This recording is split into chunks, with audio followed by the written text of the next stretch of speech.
Oh, can you hear me now? I got you now. I'm like, man, I can't hear anything. What are you doing? Yeah, man. I forgot to turn the mic on.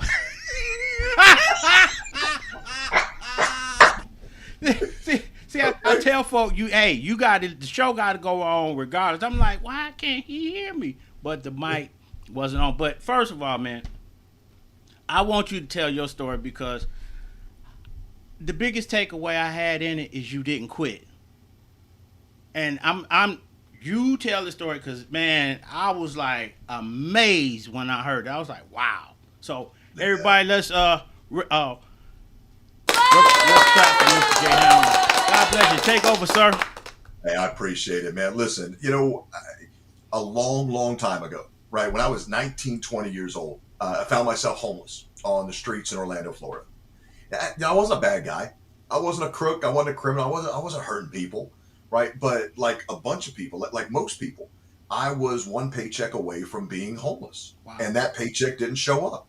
And it was just one of those things, man. I had left home. I had basically hubris of youth, right? I was a young guy, 19, 20 years old. I had left college and not told my family where I was going. I just disappeared off the planet, right? Just gone. And I had my reasons, right? I mean, we all have our things, Right. but looking back on it, it was dumb 19-year-old nonsense, right? Okay. But instead of owning up to the fact that I was just a dumb 19-year-old kid, I left Illinois. I went down to Florida, and 6, 8 months later, I was homeless. Now I could have picked up the phone at any time, Coach. I could have picked up the phone and called my parents, called my grandmother. They would have helicoptered me out of there in a minute. I'd have had a warm bed, that night. Mm-hmm. And I couldn't do it. I just for myself, I didn't do it. Wow. And I don't know if you've ever been in a situation where you've been like seriously sleep deprived, Mm-hmm. right? But sleep deprivation is a monster. If you've been a parent, if you've been in the military, you might have experienced some form of sleep deprivation. But when you're homeless, Mm. it's a whole different thing because you never really get into that REM, right? That rapid eye movement sleep that you need to Right. put your brain to rest, Wow. to recuperate, to regenerate, to rejuvenate. Mm-hmm. And so for days on end, I felt, I mean, I'm sleeping in the dirt, man. I'm sleeping on the streets. I'm sleeping on a park bench. I'm sleeping on a bus. I'm sleeping in a Hardee's restaurant at night, whatever. And all of that to say that I wasn't sleeping. Wow. And so after a couple of days, your brain starts to get a little goofy. I wasn't seeing things, right? I Mm-hmm. wasn't hearing voices or seeing things or anything like that, but I just somewhere in the pit of my stomach, man, I just knew this one particular night that I was in danger. Like Wow. if I was ever going to get hurt on the streets, if anybody was ever going to take advantage of me, this was the night. Wow. And so I thought, you know what, man, I got to do something. I've got to get myself to a safe space. Mm-hmm. I wasn't brought up in a particularly religious family, so Okay. I didn't necessarily have that to fall back on. But what I did know was in my heart, okay, my head, I don't know so much, but in my heart, I believed, you would have to be some kind of depraved to hurt a homeless person on the street. Right. but you'd have to be really messed up Mm-hmm. to do that on church property. I thought, man, I got to get myself to a temple, a mosque, a synagogue, a church. I didn't care. It didn't matter to me. I just needed to be in one of those places because I thought at least there I'd be safer, Right. right? So I don't know if anybody is, here is from Orlando or if you know the area, but I was down on Colonial on a bad, bad, bad part of town. I'm told this church is still there. I Wow. found this church, Mm-hmm. bright yellow paint job, and it was lit. Man, let me tell you, it was lit from the absolute floor to the ceiling, to the top of the steeple. It was a bad neighborhood, so they were keeping it nice and bright. And I just remember, I mean, it was probably 9 o'clock at night, 90% humidity, 90 degrees. And I mean, I'm not going to sleep, Right. right? The heat, the humidity, not going to let me sleep. The light, not going to let me sleep. But I found some bushes alongside the building. Mm-hmm. And I crawled behind those bushes and I lay down in the dirt. And the bugs are eating me alive. I mean, I'm a snack. And all of those things together, I'm thinking, man, okay, I'm not going to sleep, but I'm going to try. Mm-hmm. And despite all of that going on, I just remember hearing off here to my left, I remember hearing this noise. Mm-hmm. And man, I could not for the life of me identify it. I knew it was familiar. I've heard this noise before. I know this sound, but it's not ringing for me, right? I'm sleep deprived. My brain's not functioning properly. Mm-hmm. I could not make my ears and my brain work together to figure out what it was. I just remember I rolled over on my right side and I found something heavy. Man, I don't know, a rock, a brick, I don't know what it was, but I found something. I can remember the weight of it in my hand. Mm-hmm. And I remember rolling over on my right side, or actually back onto my left side, and I had my right arm cocked. I'm going to throw this projectile, whatever I've got, this heavy object, I'm going to launch it over the bushes in the direction of this noise that's keeping me awake Wow. and scare off whatever it is so that I can finally get some sleep. And as I'm sitting there in that moment, getting ready to throw, I thought, you know what, let me get my aim right. Mm.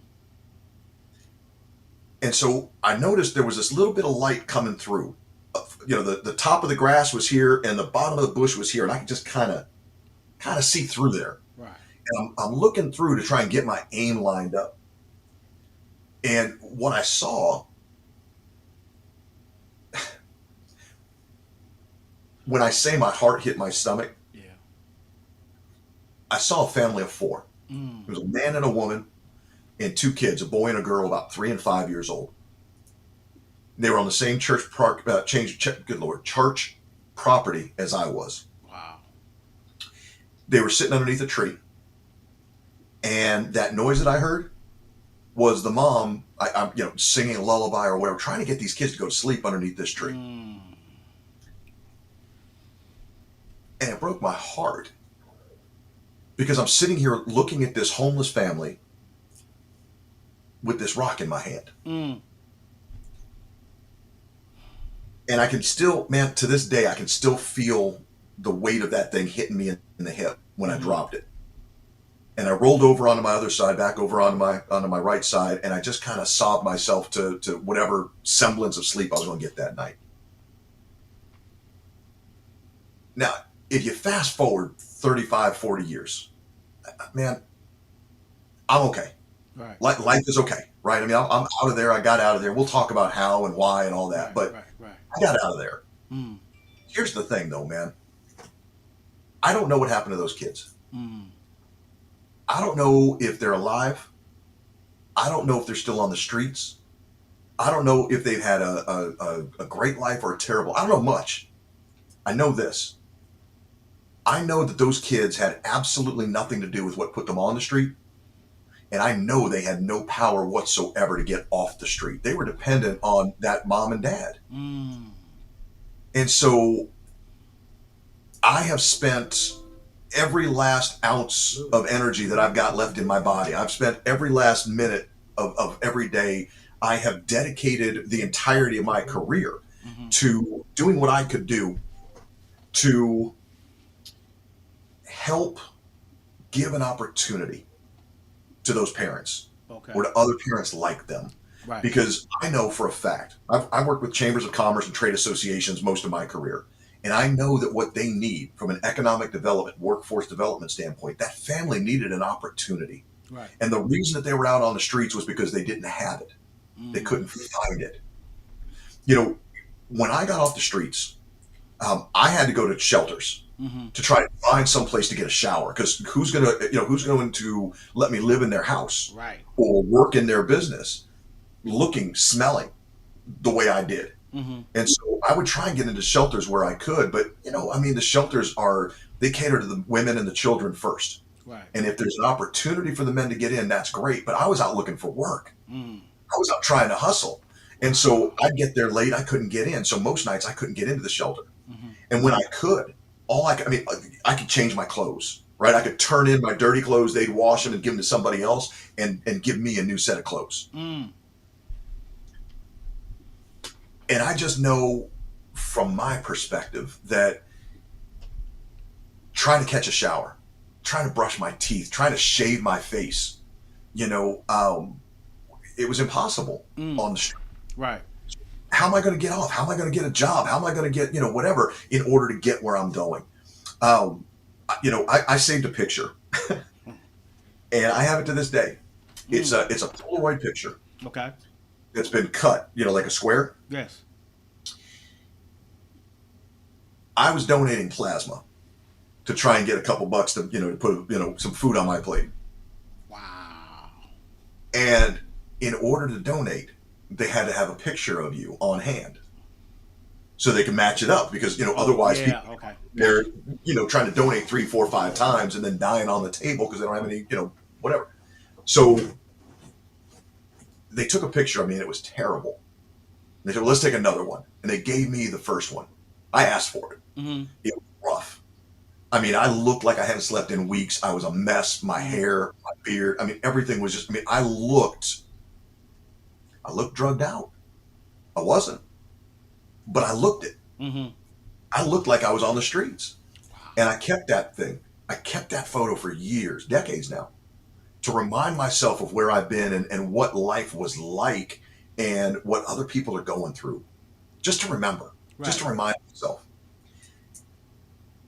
I have spent the last 20 plus years of my life doing everything I can to provide opportunities for families, Okay. to try and help homeless kids get off the street, help homeless families get off the street. I mean, here's the thing, man. I know that if I help you grow your business, if I help you make your business better, and you have to hire one person this year, okay? I know you're not hiring somebody off the streets. I get that. Mm-hmm.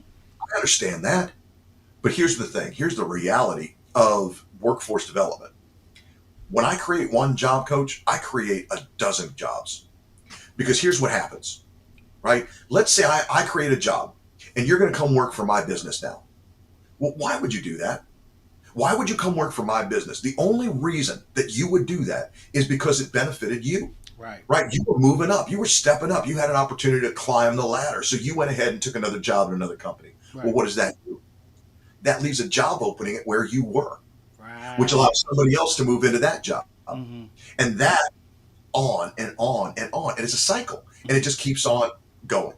So at the end of the day, when I create one job, I'm creating a dozen more underneath it. Wow. I believe that creating jobs, helping create workforce development, economic development in communities around this world, Mm-hmm. I'm doing what I can to end childhood homelessness, childhood hunger. Yes. And man, I'm on a mission. My mission in this world is to create 1 million jobs. Mm. Because I know when I create 1 million jobs, that's 12 million opportunities. That's true. Wow. And that's, man, I can't impact 12 million other people, 12 million people any other way. Right. This is my way. And so I travel the world these days. I've been very fortunate, man. I mean, seriously, very, very fortunate. I started my first consultancy a little over 10 years ago, working with chambers of commerce and trade associations. Okay. Back in 2013, I was hired by the British government to go for my first work overseas.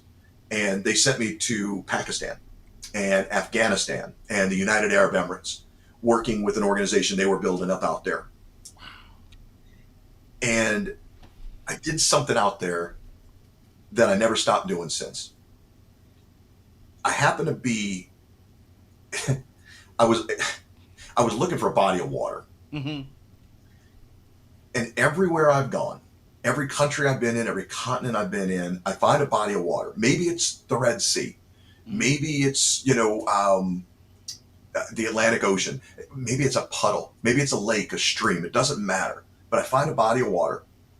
And when I find it, I find a rock, a pebble, a brick, something heavy.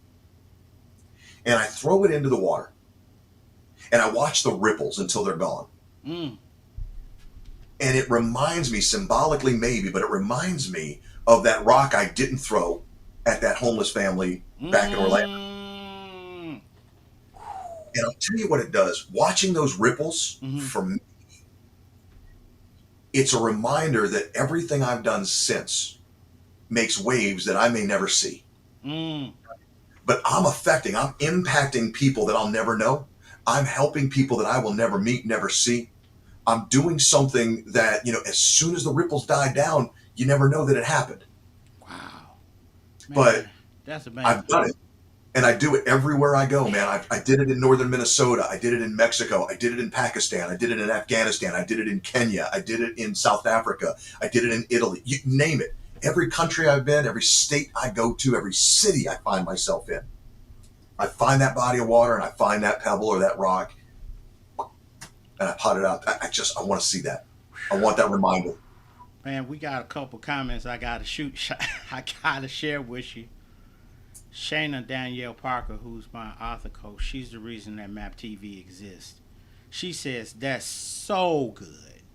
That's one, and then she has a compliment for you. She says you were able to have more opportunities because you are creating more opportunities for others.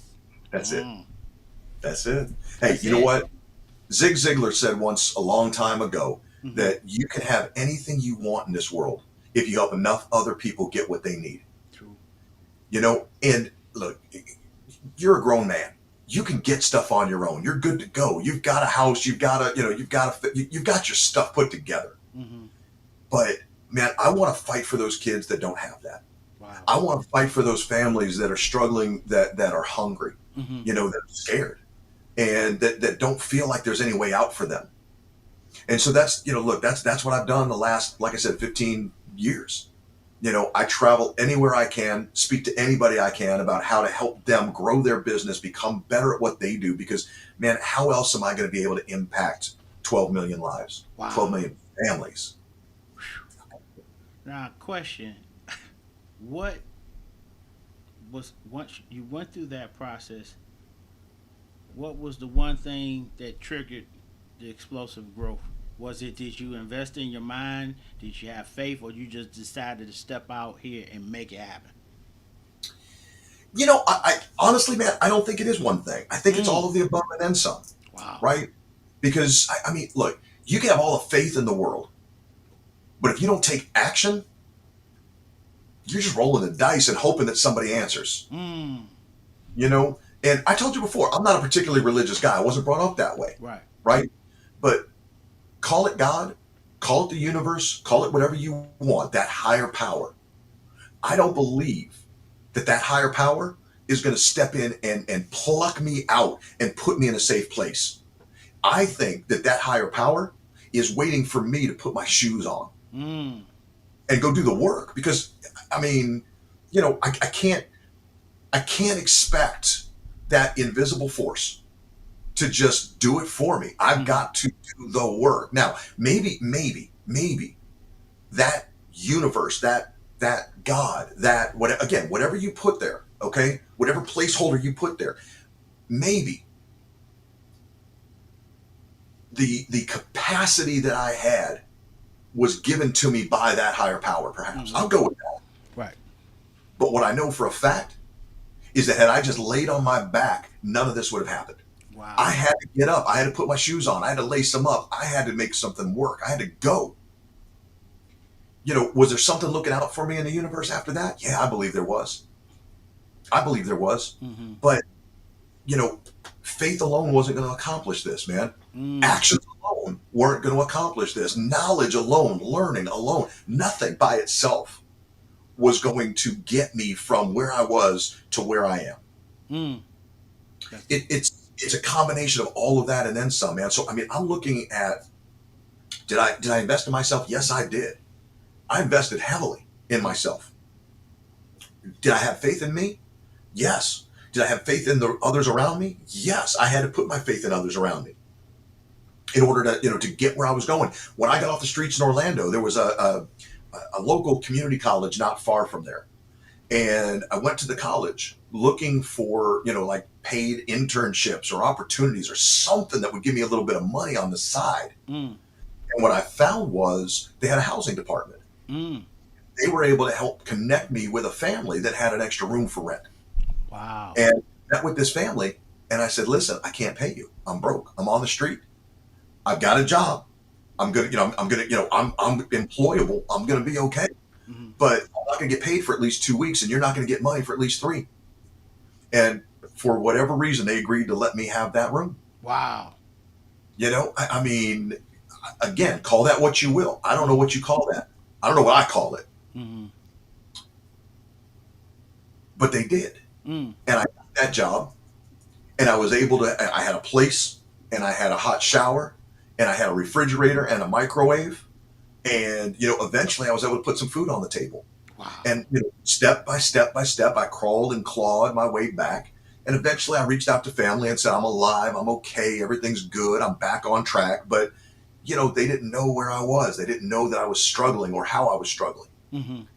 And so, for me, it was faith, it was family, it was hard damn work and determination. It was faith and belief in myself. It was action. It was investing. Wow. It was all of that, man.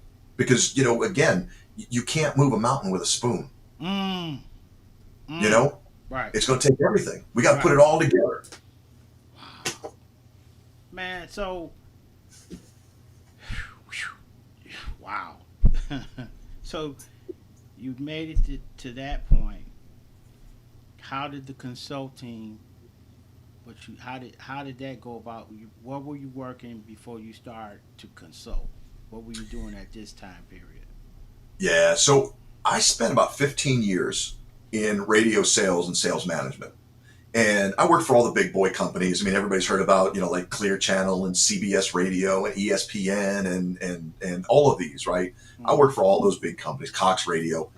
And I was basically out there selling advertising and trying to make something happen. And little by little, work my way up, work my way up, work my way up. And I found myself at the end of my career in Greenville, South Carolina, where I am today. Oh. Yeah. Yeah, Greenville, South Carolina. And I was the senior account manager and automotive marketing specialist for 2 radio stations with Cox Radio here in Greenville. Wow. It was a great gig. It was a great opportunity. And I did what I could with it. But I think everybody knows what happened at the end of 2007, beginning of 2008. I got here in 2006. In 2007, I built $1 million in advertising for this radio station, for these 2 stations. Mm-hmm.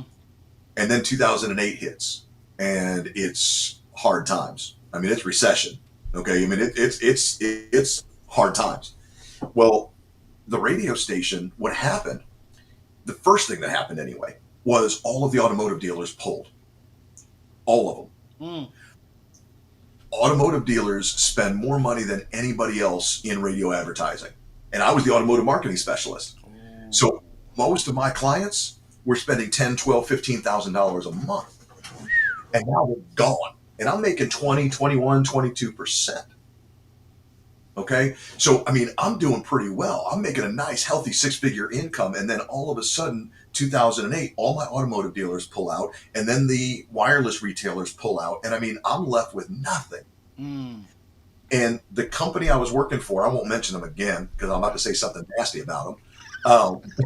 But the company I was working for at the time, they decided it was more important to make money for themselves, to build their fortunes back up, Mm-hmm. than to help the people who had helped them get there do the same. They took all of our percentage points away. They made it impossible for us to make any money. I mean, here it is, we're scrambling. Mm-hmm. I went from billing $1 million in 2007 and a nice, healthy 6-figure revenue and a nice new car and a nice house and all that stuff had I stayed through the end of 2008, I would have been lucky to make 40 grand. Yeah. Big And I said, increase. yeah. I mean, it was total package. It was about $100,000 down. Right. And I thought, you know what? If I'm going to start at 40 grand again, I mean, I was in my 40s, right? If I'm going to start at 40 years old, making 40 grand again, like I did when I was 25, 30, man, I'm going to start doing something for me Right. rather than working for some corporation that couldn't care less about me, you know? So I did. I started my own business. I started a text message marketing company. Really? And yeah, first one in the state of Arizona, or state of Arizona, state of South Carolina, as far as I know. But started a text message marketing business. I had all these businesses, all these bars and restaurants and nightclubs and everything all up and down Main Street, all the real estate agents. I had all these guys using my service and it's going well. Mm-hmm. About a year and a half later, all the big boys with the money start coming into the market. Oh. And all of these big players are like, you know what? I had two choices to make at that point. I could either keep fighting Mm-hmm. and they would put me out of business in about 9 months and I would have gone through all my savings and all my 401k and everything else. Or I could keep all of that and just bail and go find something else to do because I couldn't spend the kind of money that they were going to spend in the market. Right. So about that time, I had a client. I told you I had all these different bars and clubs up and down Main Street. Mm-hmm. This client of mine calls me up and he says, Jay, listen, this new social media stuff. You got to remember, this is 2009, Mm-hmm. right? This is new social media stuff. He says, listen, this new social media stuff. He says, you've pretty much built your business on it, huh? I said, I have. He says, well, can you teach me to do it? I said, well, yeah, sure. He says, okay, come on over to the club. Come over to the bar tonight or this afternoon and let's get something done. So, okay, Right. great. So I went over there and I spent about 3 hours. And I helped him put together his Facebook business page and his LinkedIn page and his Twitter page and all this stuff. And I helped show him how to utilize everything and how to monetize. And at the end of 3 hours, he says, all right, man, listen, I got to get to work, but what do I owe you? And yeah, I looked at him. That was the look I had. Deer in the headlights look. Like, wait a minute. What do you owe me? What do you mean? What do you owe? And he looked at me. He's known me for about a year and a half, 2 years at this point. He actually knew me longer than that because he was an advertiser on the radio station before I even did that. But he looked at me like I was stupid because I was. He said, damn it, Jay, just don't move. I'm like, oh, okay. So I stayed there. He goes to the cash register. He comes back and he hands me an envelope. And inside the envelope is $450. So evidently now I'm a $150 an hour social media consultant. Who knew? I had no idea. But my text message marketing business is about to get swallowed up by the big boys. Mm-hmm. Nobody's doing social media consulting at this point. This is brand new stuff. So once again, I'm on the front edge, right? I'm out there as a social media consultant working with all these different clients, charging $150 an hour. I get to the point where I realize, okay, look, I'm promoting myself in a way that I would yell at my clients if they were doing it. Mm-hmm. Right? I'm up there saying, hey, come see me. I'm awesome. I can help you. I can do this. I can do that. I'm cheerleading for myself. Mm-hmm. And that's not what I would teach you to do if you were my client. I'd yell at you for doing that. I'd tell you to bring the value first. Right? Don't worry about self-promotion. Quit that. Let people come to you.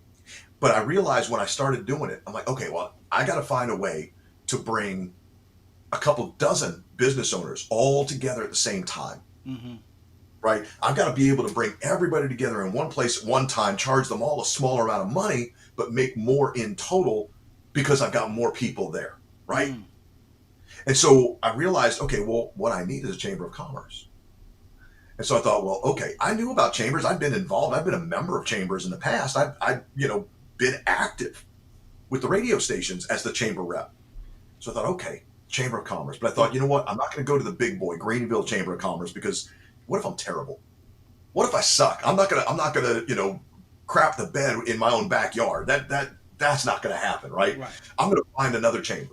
And so I went on LinkedIn and I looked up Chamber of Commerce president and CEO, and I found a couple of guys, and I found a couple of people who were my second level connections. Mm. So I reached out to the people who I knew that knew them and said, hey, can you make the connection? Can you help me out? And sure enough, one young lady reached out to a guy by the name of Chris, who ran the Chamber of Commerce in Clemson at that time, Clemson, South Carolina, right there by the university. Right by the university, yes. And Chris Hardy and I got on a phone call the next day, and he hired me right off the spot. Right on the spot. He said, "You know what? Why don't you come out and do a seminar for me on Facebook, using Facebook for Business. I'll bring the people and we'll split the revenues." Shh, done. Let's go. So we scheduled it up. He promoted it. And I went out there and we each made a couple $100. They had 30, 40 people in the room. Fantastic. Before I left, he said, "Let's do another one. Let's do LinkedIn. Let's do this. Let's do that." And so sure enough, we did. I made a little bit of money here, a little bit of money there. One afternoon, Chris calls me up. And I still, to this day, I make fun of him about this. I mean, this is just, to me, the funniest doggone thing. He calls me up. He says, "Jay, I need a favor." I said, "Man, Chris, what can I do?" He says, "Well, I'm on the board of directors for this organization called CACCE. It's the Carolinas Association of Chamber of Commerce Executives. We've got a conference coming up in a couple of weeks, and I really would like for you to come speak at the conference." I said, "Well, cool, man. Absolutely, I'll do that." He says, "Well, there's one problem." I said, "Well, what's the problem?" He said, "I don't have any money. I can't pay you for it." I said, "Well, then why in the hell am I going to do it? I'm a businessman. Why would I go do?" He said, "Whoa, hang on a second. Maybe you didn't hear me." He said, "This is the Carolinas Association of Chamber of Commerce Executives. This is 30, 40, 50 people like me who run chambers of commerce like I do around North and South Carolina. Got it. They can all hire you to do the same thing you're doing with me." Mm-hmm. Okay, I got it. Let's go. So I went and I did it. He paid for my hotel. The association paid for my hotel. He picked me up and drove me out to Somerville or wherever the heck it was for this conference. And I fell in love with the industry. I just fell in love with it. Next thing you know, I'm consulting social media for chambers of commerce. Really? And I met this guy by the name of Danny Hearn. Danny was an incredible human being, number one. He still is. I mean, he's an amazing man. Mm-hmm. But Danny had been in the chamber industry for something like 40 years at this point. I mean, he'd been all over the place. And he knew the chamber industry inside out. He was a big shot, right? I mean, he was a big wig in the industry. And when I got out to work with him, he was the first one. Chris told me, he says, "If you get Danny Hearn to hire you, you're in." Because everybody does what Danny does. Right. When Danny Hearn hired me, all the other chambers started to hire me and bring me in. So I'm making a little bit of money. I'm like, okay, this is good. Mm-hmm. This is good. What next? Well, I go to work with Danny at his chamber. And at the end of this, we spent 2 days together. And at the end, he calls me into his office. Mm-hmm. I'm like, okay, cool. He gives me a check. So that makes sense. Let's go. I walk into his office and he hands me a check and he tells me to sit down. Okay. He says, "You're good." So I appreciate that, man. Thank you very much. He says, "No, I mean it. You're good." Thanks. He says, "You need to be teaching at Institute." And I said, "You know what? You're right. I do." What the hell is Institute? I didn't know what it was. He told me I need to be teaching that. I said, "I agree, but I don't know what it is." Okay. He explained to me that the Institute for Organization Management is this training ground. It's a 4-year certification program that chamber and trade association professionals from all over the globe come to learn how to be better at their jobs. Mm-hmm. I thought, well, shoot, okay, yeah, I should be teaching there. You're right. Happens that Danny was the president of the Board of Regents that year. Oh. He says, "Hey, listen, I'm going to schedule a phone call interview for you, and let's get you going." I said, "Okay, great." So he schedules the phone call. Mm-hmm. Now, I had to have a couple of references, and I had to have this, and I had to have that. And of course, Danny was one of my references, so I'm like, I'm pretty much in, I think.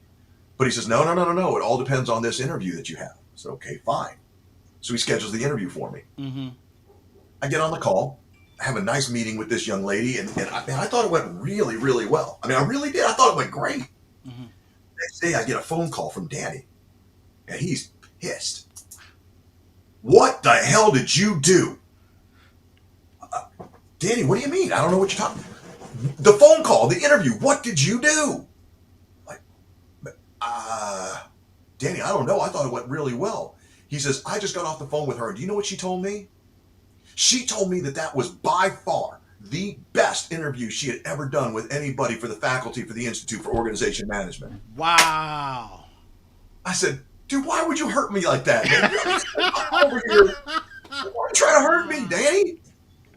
So next thing you know, I'm teaching at the Institute for Organization Management. I was up in Madison, Wisconsin, at the University of Madison, or University of Wisconsin Madison, Right. teaching on their campus for 2 years. Yeah, I mean, yeah, a week here and then a Right. year Right. I later. got you. But I'm on the faculty, and now all of these Chamber of Commerce and Trade Association professionals are seeing me here. Business is blowing up. I'm doing all right. Things are going well. Mm-hmm. Year off, I went through the program myself. I did a fast track and got my own institute, my own IOM. So now there's IOM after my name. Right. Uh, and then I went back for 2 more years and I taught at Villanova. And I was teaching social media and marketing and communications and membership development and all these things. And one thing leads to the next, leads to the next, leads to the next. And I've got now a 10-year-old membership organization company, a membership consultancy. I work with those chambers and those trade associations around the world, and that's where the British government came and found me. That's how South Africa came and found me. That's how all of these different opportunities came about. That's how it happened. That's it. That's how it happened, y'all. We first let me slide in here real quick. We got a comment, but I want y'all to go to the www.thejhandler.com. Trust me, trust me, trust me. This gentleman brings the truth. Excellent coach. I'm telling you, you just heard the story. We ain't even finished, and he has dropped it like it's hot. He dropped it like it's hot. I couldn't even ask him a question because I'm so enthralled. Like, okay, but look at the connections, you all. And I'm gonna ask you this question, and after I say this statement, look at where he came from. Look what he kept doing. He kept pivoting. He kept learning. But he put action behind it. So my question is, what is your why? Mine personally, hey, listen, my why is simple. My why is simple. I'm on a mission to create 1 million jobs. Mm, I'm going to create 12 million opportunities for 12 million families. wow. So, I do that by creating 1 million jobs. How do I do that? Well, I'm going to work with chambers of commerce, with trade associations, but most importantly, and where I really, really thrive, where I love to work, is one-on-one with business owners, folks who need the help getting out of second gear. Most businesses out there, Coach, what they've done, they started a business Mm-hmm. because they were experts in their industry, right? And they understand that that industry better than anybody else. And so they think, well, look, I've been going to Keller's Plumbing. I've been working for Coach Keller's Plumbing for 20 years, making him all this money. Well, why am I doing that? I see Coach Keller walking around with the nice cars and the nice, the vacations and the jewelry and all those things. And I don't have any of that. Why does he? Because he owns the business. Well, if I started my own business, I'd have all that, right? So they start their own business, but they don't realize that there is a massive disconnect between being an expert in the industry and being a business owner in that industry. Mm-hmm. And so most business owners, when they start out, they are underfunded and overconfident. Mm-hmm. They're underprepared and over anxious, and they're understaffed and they're overwhelmed because they don't know the fundamentals. Right. And that's not their fault. They didn't go to school for this. They didn't know. They thought they were doing something smart by starting their own business, by investing in themselves. They didn't realize that they were handicapping themselves Right. because they didn't have the foundations. Mm. And so my why, I want to help businesses put the foundations back underneath their business so they can grow sustainably, so they can grow much more quickly, right? That's why I created the Acceleration Academy, because I want to help businesses accelerate their growth curve. I want to make sure that they get where they're going more quickly so that we can pick the next destination, so we can get there more quickly, so we can pick the next destination. And each time that happens, we're picking up steam, we're picking up money, and we're picking up people. Mm. That's what it's all about, is picking people up, lifting people up, helping them get that opportunity, that next opportunity. Mm-hmm. So that's what it's all about, man. I'm helping business owners understand how to put together a business plan, how to create a mission statement. I call it the 4 M's. Okay, the 4 M's of sustainable business foundations. Mm-hmm. It's your mission. Do you have a mission? I've got a mission. It's clear. I'm on a mission to create 1 million jobs. There's my mission. Okay, I can get more specific than that, but that's my mission. Mm-hmm. From there, once we've got that, we move on to the market. Do you know who your audience is? Who you're trying to solve a problem for? I know what problem I'm trying to solve. Who am I going to get to help me do it? Mm-hmm. my case, it's business owners. It's business and organizations. It's trade associations. It's chambers of commerce, and it's businesses just like yours and mine. Right. So, all right, if I don't know as a business owner who my target is, if I don't know what they need that they don't have, if I don't know what they have that they don't need or don't want, what they want that don't have, right? If I don't understand who they are, where they're going to for help, where they work, what they do, what their lives are like at home, what their challenges are, what they're afraid of, who the competition is, who the enemy is, if I don't know all of those things about them, then it makes it much more difficult for me to communicate with them effectively. Mm-hmm. So I teach my clients mission, then market in that order. We got to know the problem we solve. Now here's the problem there. Here's who we help with that solve, right? Here's who we solve that problem for, who we utilize in our development, right? Once we know that market, then and only then we can move on to our medium, our where, right? So where are these people? Where do I find them? I'm a huge Kansas City Chiefs fan. I love my Chiefs. Right. Okay. I am die damn hard. All right. I'm a little nuts about it. But I could go spend $10 million to advertise at Arrowhead Stadium where the Chiefs play. Mm-hmm. Okay. And I could be all over the place, man. For $10 million, I'd be all over the place in that stadium. Mm-hmm. And I'd get some business.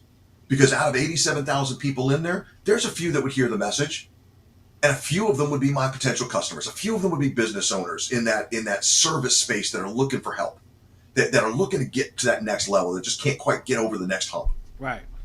But see, here's the thing. I'd be spending $10 million to get those 3 or 4 or 5 pieces of business, and that doesn't work. That doesn't add up. It doesn't work. So instead, what I want to do is I want to help my clients find that much smaller arena. Okay, where can I find 50 people where 40 or 45 of them are your ideal target? Mm-hmm. That's what I'm really looking to do. That's what we're talking about when we're looking at that medium. So it's mission, then market, then medium, the where. And only then, once we got those 3 places or those 3 pieces in place, can we move on to the message. Because the message is determined by those first 3. Right. Wow. That's right? So how are you going to communicate effectively to your audience if you don't know what language they speak? Right. How are you going to communicate to your audience effectively if they're on LinkedIn and you're on Facebook? How are you going to communicate to them effectively if you don't know the problem you solve for them? We got to have those 3 things in place before we start. So for anybody who's out there messaging, right? They're spending time, money, effort on content. How do I get my message out there? How do I sell? And they don't have those first 3. That's when I yank them and pull them back in and say, hold up now. You let the cart before the horse. We got to walk before we crawl. We got to do one thing first. This is a science. This isn't just throw spaghetti against a brick wall and hope something sticks. This is a science. Mm-hmm. And so my why, long answer to a short question. That's fine. My why, man, it's all about, I got to help the people. Right. I got to help them understand. And I got to help show them how to do this because businesses fail too frequently. Right. Too many business owners go out of business for the wrong reasons. Right. And we could have saved that from happening. And when that happens, think about this for a second. When a business closes, what happens? That business owner's out of business. They got to go find a job. Yes. And every employee in that business is out of work and needs to go find a job. Right. Every single business that goes out of business is working against my mission. Right. My mission is to create more opportunities, not to destroy them. Right. And so when I see them being destroyed needlessly, that's my why. I don't want to see your business go under for no reason or for the wrong reason. Right. I want to help you. I want to help you rebuild it or build it if you're just starting out. I want to help you put that foundation together so that you're doing things the right way, so that you know what to do, what not to do. Yes. So that your business grows the way it should grow without you having to be sitting there working 80-hour weeks. Y'all got to go to his site, the Jay Handler, thejhandler.com. You got to go to his site. He has 3 major things on his page that those of you that need help in consulting. He has 10 days or less to massive productivity. Sign up for that. Then he also has Monetized Clubhouse Masterclass with Jay Handler. sign up for that. Or for those of you that like group coaching, please sign up for the Acceleration Academy group call. All the details are on his page. Trust me, I've been in his rooms. I'm about to be a potential client real soon, and Come on. this gentleman has dropped it like it's hot. He's been real and authentic, and I told you all, we're we're interviewing and learning from the best of the best, whether they're comedians, whether they're social media experts, whether they're consultants, whether they're whatever the background is, we're learning. Okay, and so this gentleman, I told y'all, we bring folk that drop it like it's hot, and I'm so proud of him because I'm about to hit him with something. Jay recently got married. Yes, sir. Wait a minute, I gotta give a pause for that. Yes, sir. Congratulations, man. Congrats. I thought that was so special when you brought that out. And I was like, because we were texting, you said, I just preparing for the wedding. I was like, hey, congratulations, man. I Proud of appreciate you. You're that. Yeah, doing, man. you're helping the world. Oh, Shannon Danielle Parker says, for me, I call it God and believe that when you say yes, God will do the rest, but you have to be willing. Well, ooh, I got to add it. But you have to be willing and implement. You did all that. You did all that, and I'm proud of you because you did, because I know people here in different eras that give up, but you didn't. And then Tamika G says, congratulations on your recent nuptials. I hope I'm saying it right. But Thank you. y'all, I told y'all he was gonna. I told y'all. I knew. I felt led to ask Jay because I knew he was gonna bring real content, a real story, and then in the back end, look, we just gave you three ways to holler at him. Go to his site, please. I'm gonna put it back up here. Jay Handler, thejhandler.com. This gentleman is brilliant. I told you. I knew he was gonna drop it like it's hot. I knew it. Man, I knew it.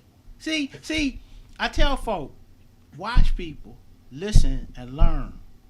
Because I've been sitting in your clubhouse rooms a minute now. And I sit there and I learn from all the people that you bring on, the moderators. And I try to encourage you because sometimes people don't always see the eye to eye, Jay. No, Jay, do it your way. No, do it your way. You know Keep what? doing what you do. That's all you can do, man. Right, If I did it somebody else's way, it wouldn't be my program, right, right? I look. I am proud of the fact, and I mean this sincerely. I'm not for everyone.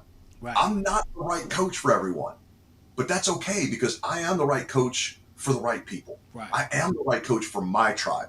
right. And there are plenty of coaches out there. If I'm not the right one for you, that's okay. I will connect you with somebody else that I believe can help you. I'll put you in touch with the right person. You know, when my clients come to me and they outgrow me, because it happens, right? I teach them what they need to know, and the stuff they need to know now is not the stuff that I know how to do, Wow. right? So if it comes to that, I'm the first one to say, hey, listen, you've outgrown me. It's time for you to find somebody else. Let's get another coach. If you want to hold on to me as an accountability coach or something, that's fine. But man, I'm not helping you anymore.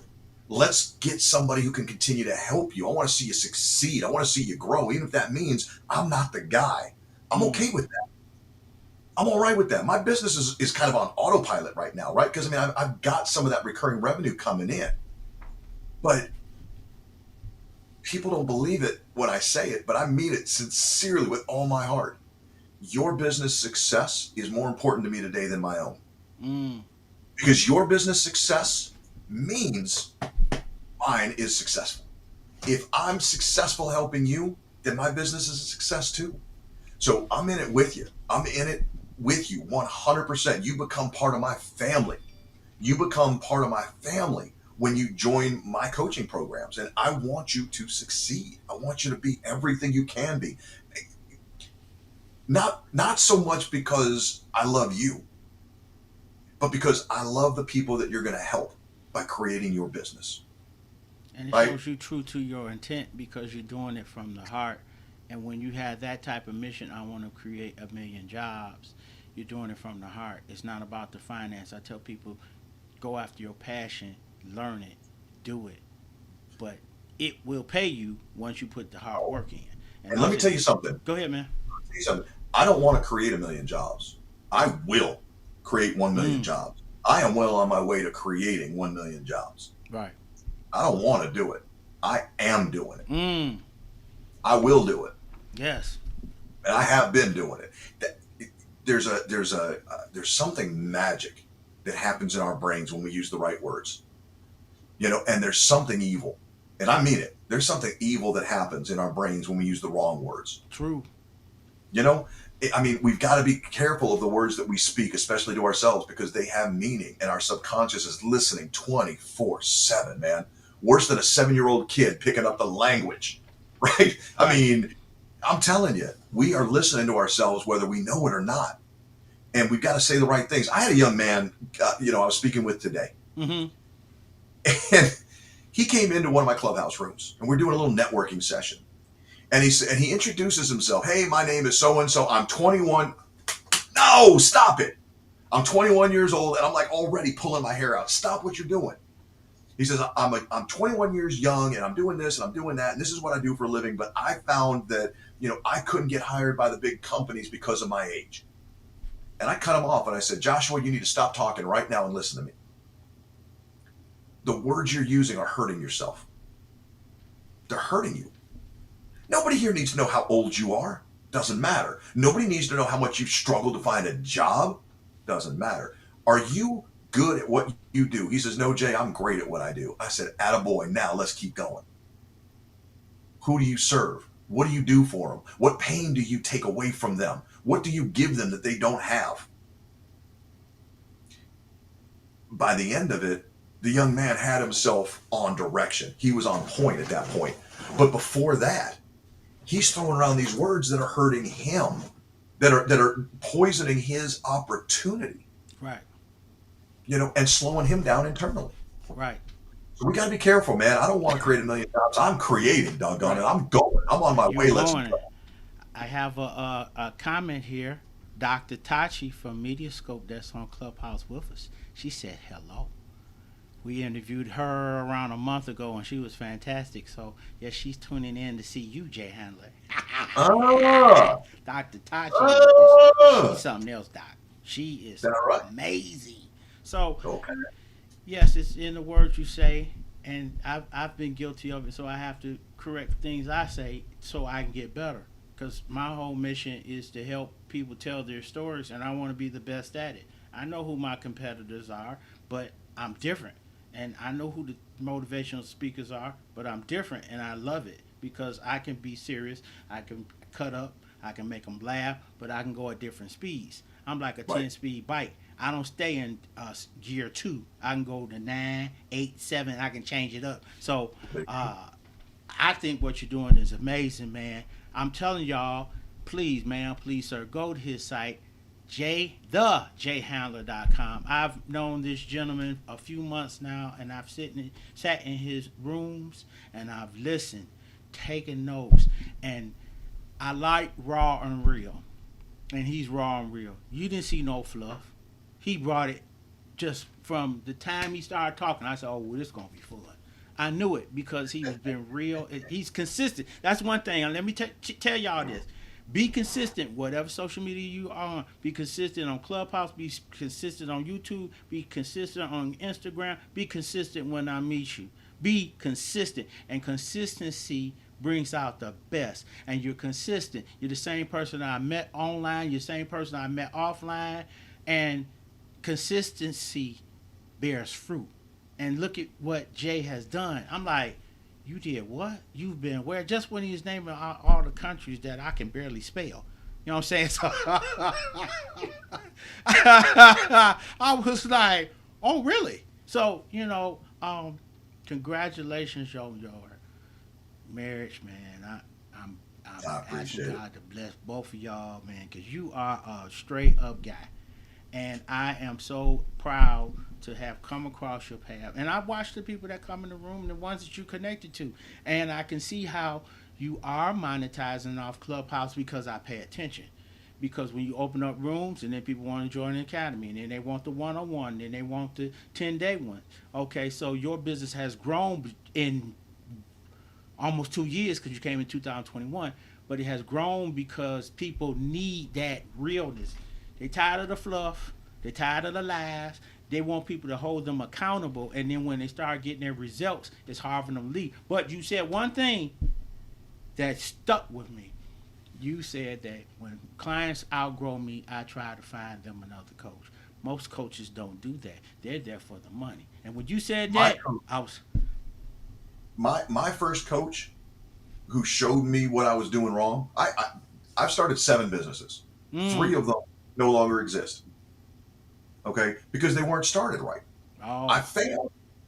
Okay, failure is not something that you are. Failure is a moment in time. Okay, failed in that moment. But I hired a coach finally. I realized something's wrong, and I'm the common denominator. Something's wrong. I got to figure it out. And my first coach, she worked with me for about 2.5 years, and she's the one that showed me most of what I teach my clients today. She's the one that got me, a lot of these tips and tricks and secrets. This whole, business is a science, not an art. That comes straight from her. You got to do the step by step by step. You got to do the things in order to make sure that it makes sense. That all comes from, indirectly, but from her. And about 2.5 years in, she said, you know what? I'm not really doing you much service anymore. We're really just talking now. wow. I'll keep talking with you, but you know what? I want to introduce you to somebody who I think can take you to the next level. Wow. And, I have moved along that chain. And when I get to that place, that coach is ready to tell me, hey, listen, Jay, I need to introduce you to somebody. And I know what that means. Yeah. I know what that means. I know it's time. I know I've graduated, if you will, from that program. I'm on to the next. My coach has a coach. Right. Yeah. My coach's coach has a coach. Thank you. He has a coach. I know this because I've traced the pedigree. Okay, I got a coach. My coach has a coach. My coach's coach has a coach, and he has a coach. Got to get applause for that one. Yeah. There's something. Before we close this, I don't know how much time we got, but I just want to say one thing. There's a quote that has lived with me for a long time. And I mentioned I'm a big Kansas City Chiefs fan, but I was born and raised a Steelers fan. Okay. I was raised a Steelers fan. Okay. I chose my own team when I was 16, but before that, I was a Steelers fan. And back in the day, okay, most of you are probably too young, Coach. I don't know how old you are, but we're probably, most people besides you and me are too young to remember a fellow by the name of Chuck Noll. Oh, I know who he was. Chuck was the head coach of the Pittsburgh Steelers for a long time. And during the 70s and 80s, won 4 Super Bowls. Yes. Back to back, missed a year, back to back again. Yes. Missed a year or 2, whatever it was, doesn't matter. Anyway, 4 in 5 or 6 years' time. And Coach Chuck Noll was a master motivator. I mean, he was a master motivator. He knew the game inside out, but he knew people. And Coach Chuck Noll said something once that I'm going to just paraphrase, but it is near and dear to my heart. Coach said that champions are champions, not because they do anything extraordinary, but because they do regular things better than anybody else will. Champions are champions, not because they do anything incredible, but because they do ordinary things better than everybody else will do them. And I'm just telling you, it does not take superpowers to be a great business owner. It does not take 20 hours a day. It doesn't take 80 hours a week. It doesn't take 13 months out of the year. You can take a vacation. You can go get married. You can enjoy your life. But you have to do the things that other people aren't willing to do or don't know to do. And most of them, and Coach, this is the best part of the whole thing. This is the best news of all. Almost everything that we're talking about, all of those little things that we're talking about, and all of those things that I teach my clients to do, it's not this massive shift from A to B. It's this teeny little tweak from here to here. It's this. Right? That's it's right. little. When I was in the military, at basic training, at the end of basic training, our drill sergeants took us on this 20-mile road march with everything we own on our backs. I mean, we're carrying 60 odd pounds, whatever, on our backs, marching for 20 miles. It's hot. It's humid. We're exhausted. We lay down. They tell us to go ahead and set up our camp and lay down for a little bit. And about an hour later, they come running through the camp, waking everybody's asses back up again and getting us back up in a line. Oh, man, now what? We got all of our gear, and we're in line. And they march us about a mile and a half down the road. And they line us up. We're in front of this berm, like this big wall of dirt right in front of us. Okay? And they tell us that we're going to cut firing positions into this dirt. Well, we know what that means. We know how to do that. So, we get our distance, right? We put our arms out. It's dress right dress, but we're doing double length, right? So we're out here like this. Everybody's touching fingertips, so we know we got our distance right. Okay, great. Then we're putting our hands out in front of us, and we're making a little mark in the dirt at about shoulder width, right? So that we know where we're going to make this little notch. Mm-hmm. And then we take out this old entrenching tools, 1947, like a folding shovel that my grandfather used in World War II. I mean, this is what we're talking about. Old stuff, right? Mm-hmm. But we're using this thing to cut this notch in this dirt. And about an hour later, the drill sergeants come by, and one by one, private, show me your firing position. Well, I know what to do. Yes, drill sergeant, no problem. I grab my M16. That tells you how old I am. Grab my M16. I slap it up there, and he says, show me your left. And I go to my left. He says, show me your right. I go to the right. He says, great job. Now I want you to cut a 1/4 inch off each side. That's the look I get. Drill sergeant? He said, private, did you hear me? I said, I think I did, drill sergeant. I think he just said a 1/4 inch on either side. Make it happen. Yes, drill sergeant, you got it. And he goes on to the next person, and the next, and the next, and the next. And he wants us all to cut this extra 1/4 inch on either side. Well, I didn't get it. Nobody else did, but we did it. We sat there scraping with this little tool, man. We're just scraping for an hour, trying to get just this little tiny bit of dirt off of there so we can get to a 1/4 inch on either side. It's not too big, not too small. And about an hour later, drill sergeant comes by and tells us to do it again. Show me that firing position. Yes, drill sergeant. Boom, boom. Fantastic. Pack your stuff up. Let's go. Okay. The next morning, we find ourselves in a classroom. First class of the morning, 8 o'clock in the morning, whatever it is. We're up and at it. And the drill sergeant shows us a whiteboard. And he shows us the firing positions we built first. And he shows us based on the midpoint. Here's where your weapon can go left. Here's where it can go right. Here's the stream that you're going to create. And he did it for 4 or 5 of us along the line. And he showed us how out in the distance a ways, my path, my rounds, my gun, my rifle is going to fire here, and my buddies is going to fire here. We're going to create a crossfire somewhere downrange. Wow. Well, when the enemy gets inside that range, there's no more crossfire, and it's going to be easier for them to overrun our position. Oh. He said, but watch what happens, and he erased the lines. And then he expanded out each of those firing positions just a little bit. And he drew them out again. And he showed us that 1/4 inch, while it didn't seem like much to us, when you're looking at a distance of this far between each guy, and we got 1/4 inch on either side, and we're creating this crossfire now instead of, I'm trying to do this visually, but here, now here, right? It was here, now it's here. What does that mean? It means that the enemy has to come through a whole lot more crossfire before they get anywhere near us. And we're not going to get overrun nearly as easily. And it was 1/4 inch on either side that made the difference. Wow.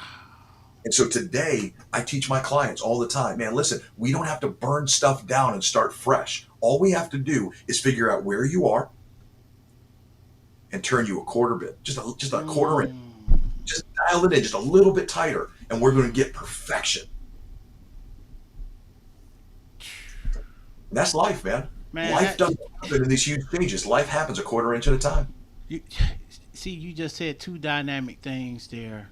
The 1/4 inch, because my coach tells us 2mm shifts, which is almost exactly the same. And then I know who her coach is. I know who his coach is. I know who his coach is. And I know who his coach's coach was, which was Jim Rome. And so you have the same, yeah. And I'll mention her coach is Markel Russell. His coach is Myron Golden. Myron's Golden's coach is Tony Robbins. Tony Robbins' coach was the great Jim Rohn, and you have the same thing. See, we're talking the same language. It's just a different cast of characters. That's it. Yeah. But we're Hey, doing the listen, same thing. life Wow. doesn't change. Life doesn't change, man. It throws the same things at us over and over and over again, and we can either learn from them or not. You know, but when we learn from them, what we learn is that the difference between success and failure was a quarter inch, 2 millimeters. That's messed up, man. That's messed up. And that right there, that's why I say I love working with people like this, because your business could go out of business, or you could not make the kind of money that you should be making because you're off by a quarter inch, by 2 millimeters. That's not fair to you. Mm, You could have somebody who could come in and take a look at it and say, okay, you're missing. Let's find out where you're missing. right. Let's find out where you're missing and let's just clean it up. Let's just dial it in, man. That 2 millimeters, that quarter inch is going to make a difference. And it might not look like it's going to make a difference, Right. but downrange, the further away you get, Y'all. Now you see, Mr. J Handler. Y'all, please go to his site, thejhandler.com. I told y'all, I knew he was gonna bring the truth. I knew it. I had that gut feeling, and I was right. I'm telling y'all, go to his site. You all won't be disappointed. He has 3 major projects there. Sign up for one of them. Some of you all need group coaching. Some of you need one-on-one coaching. Some of you all need to change your life in 10 days. He has products there for you.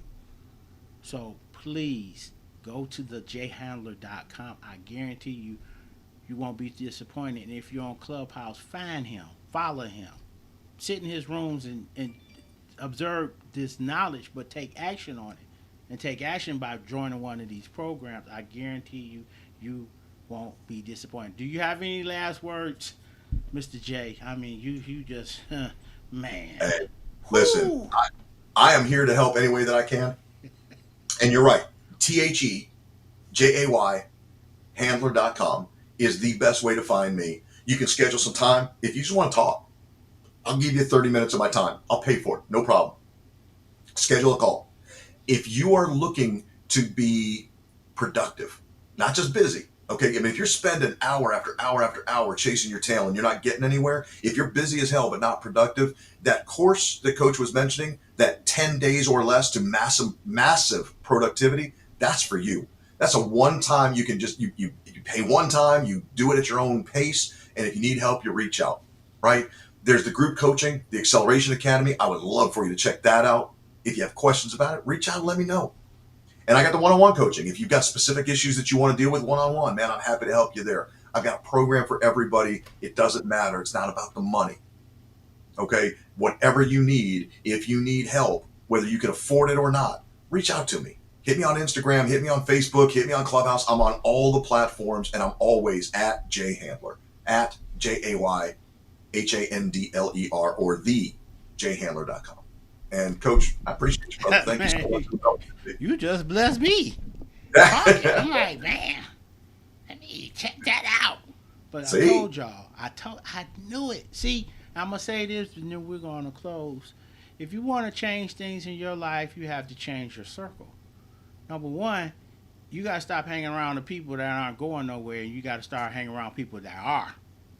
And that is supporting programs, showing up, going to business seminars, going to commerce, those meetings that they have as the commerce, as he stated, join them. Some of them $25, $50, $100 or more. But go and listen. Go listening.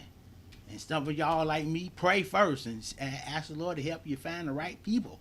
And then watch what happens, because I had to change my circle a couple years ago. And my goodness, if I didn't, I wouldn't be able to talk Jay Handler's language.